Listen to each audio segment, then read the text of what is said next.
სამყარო, რომელსაც ჩვენ ვხედავთ, მხოლოდ აისბერგის წვერია. ჩვენს ფეხქვეშ, ბეტონისა და ასფალტის მიღმა, სრულიად სხვა რეალობა არსებობს. 2026 წლის ახალი სერიალი მიწის ქვეშ სწორედ ამ უცნობ, პირქუშ და დაუნდობელ სამყაროში გვეპატიჟება.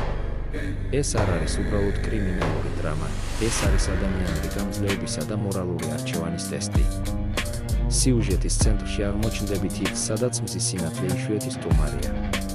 მთავარი გმირები ჩვეულებრივი ადამიანები არიან, რომლებმაც ბედისწერის უკუღმართობის გამო ყველაფერი დაკარგეს და ახლა გადარჩენისთვის ბრძოლა მიწის ქვეშეთში უწევთ. აქ ყოველი ნაბიჯი განაღმულელზე სიარულს გავს. სისტემა, რომელიც მათ წინააღმდეგაა, არინდობს სისუსტეს. სერიალში ხაზგასმულია ის ფაქტი, რომ ხშირად ყველაზე დიდი მონსტრები არა სიბნელეში, არამედ ჩვენს საკუთარ წარსულში იმალებიან. რატომ უნდა უყუროთ სერიალ მიწის ქვეშ? იმიტომ, რომ აქ არ არის ცალსახად კეთილი და ბოროტი გმირები. ყველა პერსონაჟი თავისი ტრაგედიის მატარებელია. თქვენ დაინახავთ, როგორ გარდაიქმნება შიში, ბრაზად, იმედის სასოწარკვეთად, ხოლო ღალატი, გადარჩენის ერთადერთ გზად. სერიალი გვაიძულებს დავფიქრდეთ, რა ფასს გადავიხდიდით სიმართლისთვის. ან რამდენის დათმობა შეგვიძლია თავისუფლების სანაცვლოდ.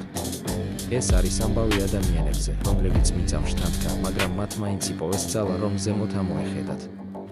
თუ გიყვართ ფსიქოლოგიური თრილერები და დაძაბული სიუჟეტური ხაზი, ეს სერიალი აუცილებლად უნდა ნახოთ. დაწერეთ კომენტარებში თქვენი აზრით, რომელი პერსონაჟი შეძლებს ამ ჯოჯოხეთიდან თავის დაღწევას და რატომ.